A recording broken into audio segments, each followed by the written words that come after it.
किंमत संपलंच म्हणजे 100 रुपये किती वेळ बरोबर 11, 20 ते 12 पर्यंत 12ला संपलं आणि वारा आणि पाऊस एकदम त्याच्यामुळे आम्हाला काहीच करता येत नाही.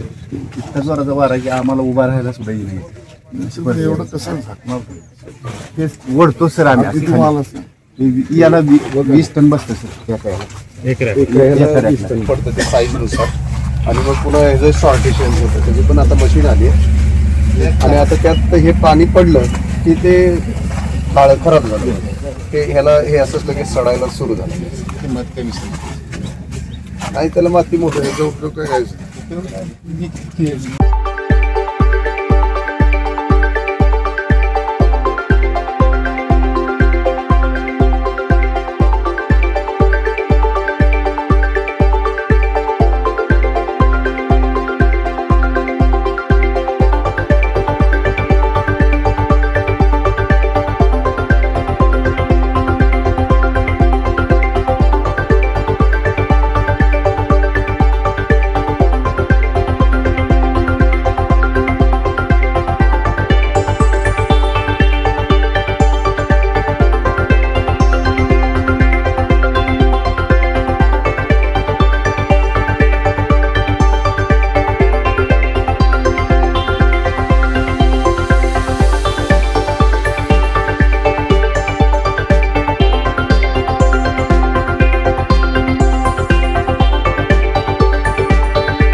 मला ज्यावेळेला ही माहिती कळाली की परवाला अतिवृष्टी किंवा अवकाळी म्हणून आणि वारं ज्या पद्धतीने वाहिलं त्यामध्ये इथल्या बागेचं मोठं नुकसान झालं आणि फळपिकाचंही मोठं नुकसान झालं. त्यामुळे मी म्हटलं जरा आपण इथे शेतकऱ्यांना भेटलं पाहिजे. झालेल्या नुकसानाच्या बद्दल शासकीय यंत्रणा जागृत करून पंचनामे करणं, शासनाच्या निर्णयाप्रमाणे आमच्या बागायतदाराला शेतकऱ्याला त्या ठिकाणी मदत मिळणं आणि त्याचं झालेलं नुकसान हे खूप मोठ्या प्रमाणात आहे.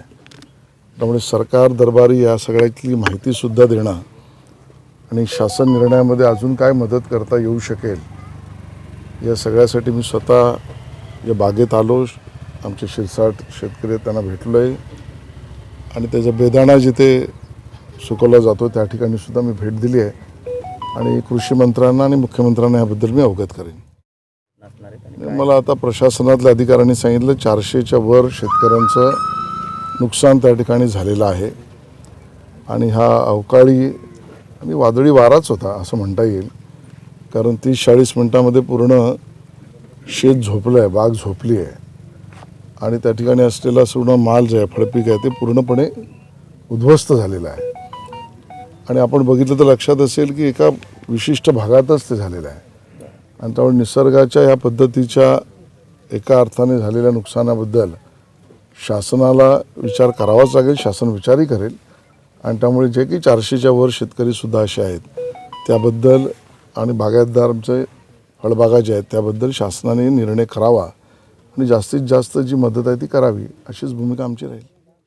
मला असं वाटतं की संबंधित विभागाशी मी नक्की बोलेन आणि हे तर खरंच आहे झालेलं नुकसान हे खूप मोठं आहे. आत्ताची परिस्थिती ज्या पद्धतीने प्रतिकूल परिस्थिती जगातसुद्धा आपण पाहतो आहोत त्या सगळ्यामध्ये आपल्या शेतकऱ्याच्या अशा निसर्गाच्या एका अर्थाने मी असं म्हणेन निसर्गाचा जो लहरीपणा आहे किंवा त्याच्यातनं आलेलं जे नुकसान आहे यात अजूनही शेतकरी आमचा प्रचंड मेहनत करून जे काम करतो आहे. जसं तुम्ही म्हणालात की या ठिकाणी पाण्याच्या किंवा सिंचनाच्या दुर्भिक्षाचा विषय असताना सुद्धा ज्या पद्धतीने हे फळबाग उभी केली आहे तर जास्तीत जास्त मदत कशी करता येईल याबद्दलच मी कृषी मंत्री आणि मुख्यमंत्री विविध कार्यक्रमांसाठी 2000 चौरस फुटाचा AC बँकवेट हॉल, हॉटेल चित्रा एक्झिक्युटिव्ह, लग्न समारंभ, रिसेप्शन, वाढदिवस, सेमिनार तसेच विविध बैठकींसाठी उपयुक्त असा सोलापूर शहराच्या मध्यवर्ती अशा सम्राट चौकातील हॉटेल चित्रा एक्झिक्युटिव्ह मध्ये पत्ता 195 बुधवार पेठ, सम्राट चौक, चिडगुप्कर हॉस्पिटल समोर, सोलापूर. संपर्क 8956 03 31 00 आणि 8956 03 31 01.